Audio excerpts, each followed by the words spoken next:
Hello, everyone, and welcome back to our Bible study. Sorry, I don't have a video today. The internet at our temporary apartment has been really, really bad the last couple days, and it's really slowing me down. So we're kind of working with what we have here, but we do have the important information on our PDF, which you can download at tobelikechrist.com for free if you would like. There's a link down in the description.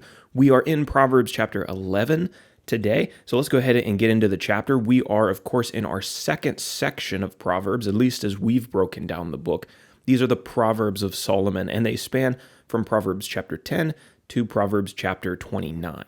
We've got a couple words in our definition section. The first one is balance, and this is not like trying to keep your balance per se. A balance is a scale that's used to determine the price of something at the market. So it has two sides, and on one side you put a known weight, and on the other side you weigh whatever it is that you're buying, and based on the weight, it determines the price. Now, in most modern grocery stores, they have digital scales. They don't have these two-sided scales, but you will sometimes see them if you go to markets in developing countries, for example. I've seen them in some markets in small towns in India. And when you're buying something, you kind of have to trust that the weight that is being used as the standard is correct, because technically the shop owner could adjust it one way or another. He might make it lighter or heavier than it really ought to be in order to manipulate the price. Our second word to define integrity. This is being trustworthy, honest, and holding oneself to a high moral standard. Number 3, treachery, betraying somebody's trust. And then number 4 is kind of a hard word to define, but it's important to the third proverb that we're going to look at today, discretion. Having discretion is behaving in a way that shows that you respect yourself and the principles of virtue and honor. And then we have our interpretive principle. I don't think that we're going to go over this one every single study because it's going to remain the same. We talked about it in chapter 10, and we'll go over it here, but I think moving forward, I'll probably just leave this section here for anyone who's hopping into the Proverbs maybe in a random chapter, so it's here for their reference, but we won't go over it in the video study. So the interpretive principle for the book of Proverbs is this. As you read through Proverbs, it's important to keep in mind that the Proverbs discuss principles, not promises. The wise statements of Proverbs are general truths. They're not absolutes in every situation. Yesterday, we changed up our outline section because of the contents of these sections, chapter 10 through chapter 29, these Proverbs of Solomon. They're often very short, very concise statements, so it's hard to summarize them in the same way that we've been doing in previous chapters. So what we've decided to do is to take a selection of the chapter, in this case 3 Proverbs, to look at them, to understand them, and then to take our applications from them. The first one we want to highlight is Proverbs 11, verse 1, and this comes back to that idea of a balance in the marketplace or in the store that we talked about in our definition section. A false balance is an abomination to the Lord, but a just weight is his delight.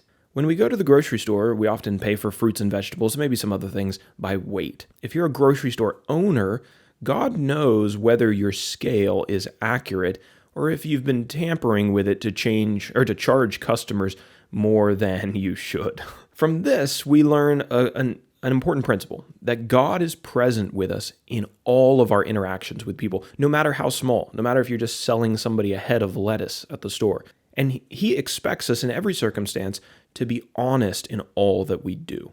Being dishonest with others, it may not seem like a big deal, right? In the case of a market owner, maybe it's only 5 cents this way, 5 cents that way, but God takes it very seriously. He calls somebody with an unjust weight or an unbalanced scale an abomination. So for application, can you think of any areas of your life where you take advantage of others, even if only in really small ways? We need to correct those things if there are any in our lives. Our second proverb for today is in verse 17. A man who is kind benefits himself, but a cruel man hurts himself. Being a kind person often requires personal sacrifice. It requires a person to think about others and not just themselves. A person who is kind goes out of their way to help other people. They care about other people's feelings. Kindness is often selfless, but it's not without benefit to the person who shows it to others. And Solomon says here that a kind person actually benefits themselves, which may seem counterintuitive. If you think about it, through their selfless kindness, they receive the affection and the love of others, and the recipients of their kindness will be more likely to extend kindness back to them as a result of having received it. Additionally, it's a benefit because the kind person's soul is benefited by mimicking its creator. Whenever our soul, our actions, our lifestyle is more like God's nature, that's a benefit to us. So in contrast to this, he says, a cruel person may think that they are benefiting themselves by thinking only of themselves. But in the long term, they're actually hurting themselves and corrupting their souls.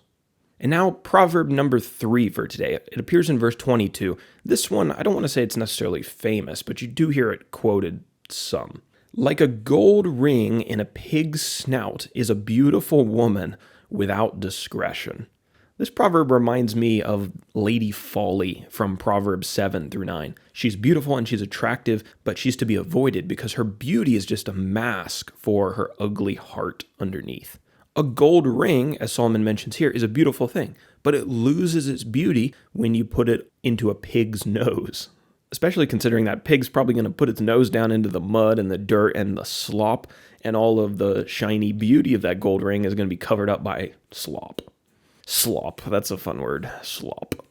Slop.